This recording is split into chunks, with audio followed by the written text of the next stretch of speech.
Hey everybody, this is Larry. This is day 18 of the May Leetcode challenge. Let's get right to it. Hit the like button, hit the subscribe button, and let me know what you think. Permutation in string.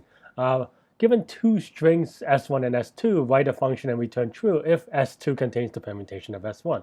In other words, one of first string's permutation is the substring of the second string. Okay. This seems straight. Did I misunderstand it? If S2 contains the permutation of S1. The words are kind of weird. I mean, it's also, this feels like it should have been yesterday's problem for anagrams, because I think that's kind of what they were looking for. But length can be n of 100, but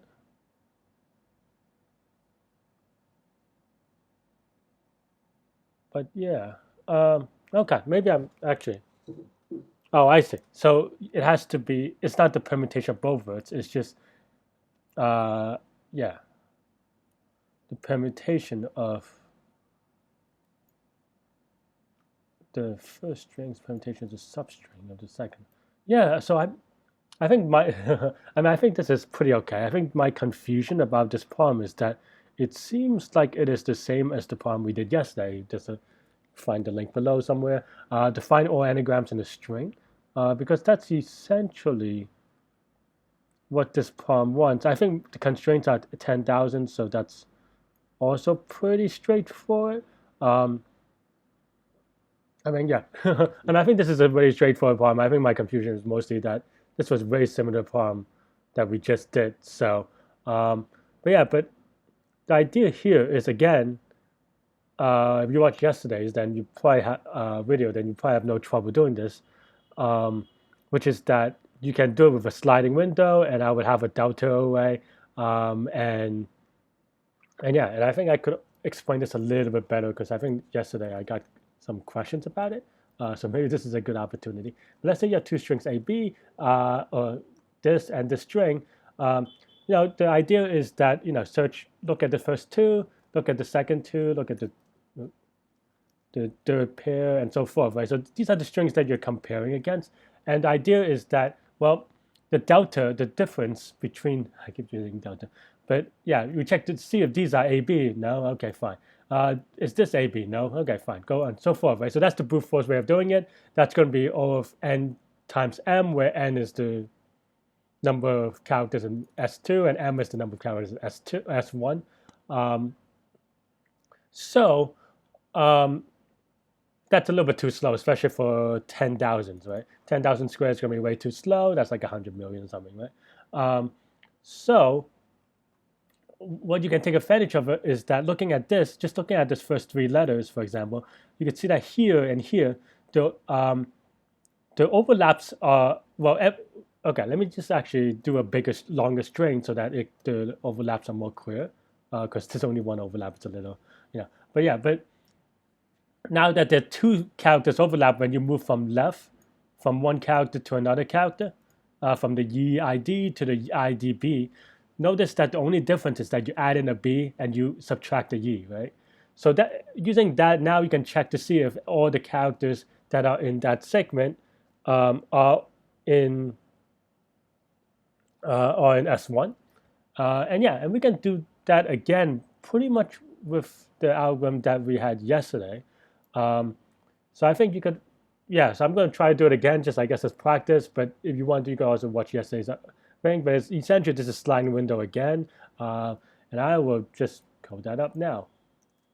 Okay, let's just set n is equal to length of S2, m is equal to length of S1, and then again we have this thing called delta array, so the way that we would compare whether the permutation of S1 is in, oh sorry, yeah, a permutation of S1 can be a substring of S2.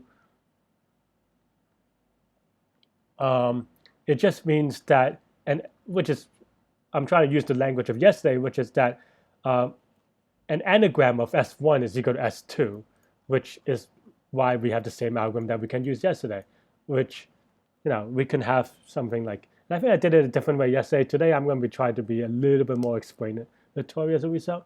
But yeah, let's just do S1 count is equal to 0 times 26. So it's just an array of 26 characters, one for each lowercase letter.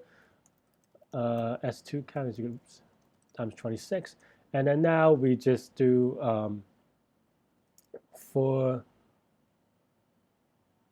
so now for each character, wait, let's set up the S1 count.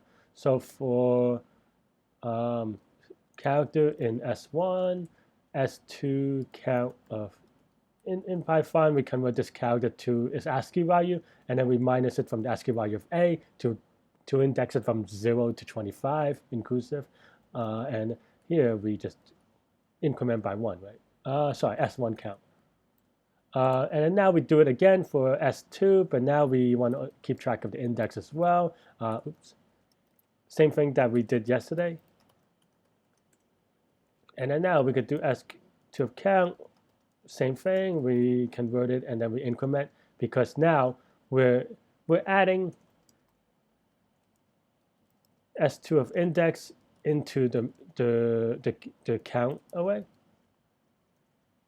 And then now we're if I guess I could just write code, right? If index is bigger than or greater than m, then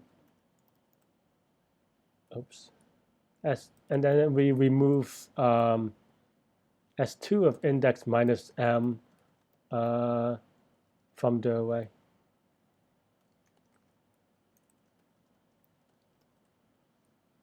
From the bag that we're given. So you could kind of look at this move as here we're adding the b, and then for the first m characters, we're just going to keep adding, right? And then now if the index is bigger than m, meaning, okay, now we're here or greater, then we have to subtract the ones that we had before. So that's what this is. That's what this does. Cool. So now if index is greater than m minus 1, again, this m minus 1 means that it contains all the characters on the string from 0 to m minus 1, which means there are m characters in total. And if there are m characters, then we could see if they match. Yeah. And we can do some funky things with with Python, where you could do check with for or x is equal to y for xy in zip of S1 count, S2 count. So this is a little bit just me doing it for fun because we did it the other way yesterday. But what this is saying is that so zip, this is also Pythonic. It's a very Python-y thing. In your language, it may not be available. But basically, what zip does is it takes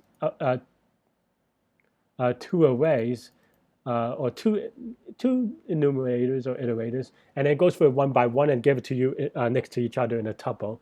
So then I put them in the same, and then for each tuple that we get, if they're the same, then that's good. If they're different in one, but meaning if the array count is different in one cell but not the other, then it's wrong, right? So if this is the case, then we can just set that as, actually in this case we don't even need the index, right? So we just need to return true. So here we're like, okay, then that means that's true. And then now we can return false if at the very end we still don't have it. So let's do some test cases. Again, one thing that I would say about test cases is that well,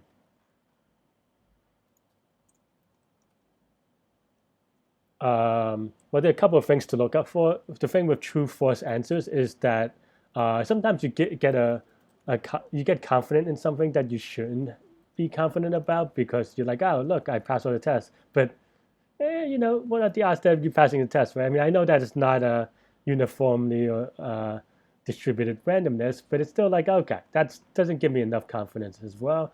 But I think, but yeah, I mean, I think this is pretty okay otherwise. I think if you have time, I would say try like a really long case or something like that, because 10,000 for running time. But we can actually analyze this complexly. Um, so we don't, so that this in this case, I'm more confident about. And by that, I mean that and of course, in terms of readability, I do try to make this as readable as possible. So definitely let me know what you think. But in general, like this is like 10 lines of code, so it's hard to make it more readable per se. It's definitely more readable than yesterday though. But yeah, the algorithm, the complexity is the same thing. And I keep on bringing yesterday because it is literally the same problems. I'm a little bit confused. But the algorithm, the complexity is that, well, for each character in S1, we looked at it once. For each character in S2, we look at it once or twice, actually.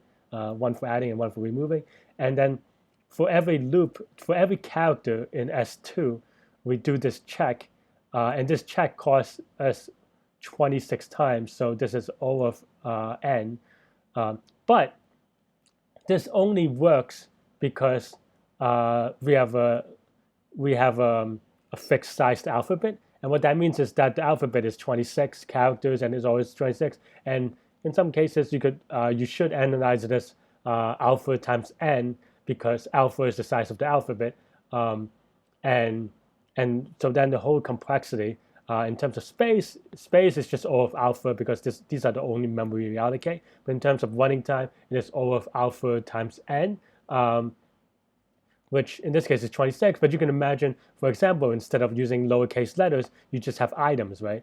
Well, if you just have items and you're doing this thing, but if each item can be unique, let's say you have numbers instead of characters, and each number can be 1 to 10,000 as well, well, then even then you cannot do something like this, because the alpha in this case would be 10,000, and in that case, alpha n will become way too slow, right? So that's something to think about in terms of the alphabet, even though I think some analysis hides it as a constant, but that makes the assumption that the alphabet is constant, because in this case it is.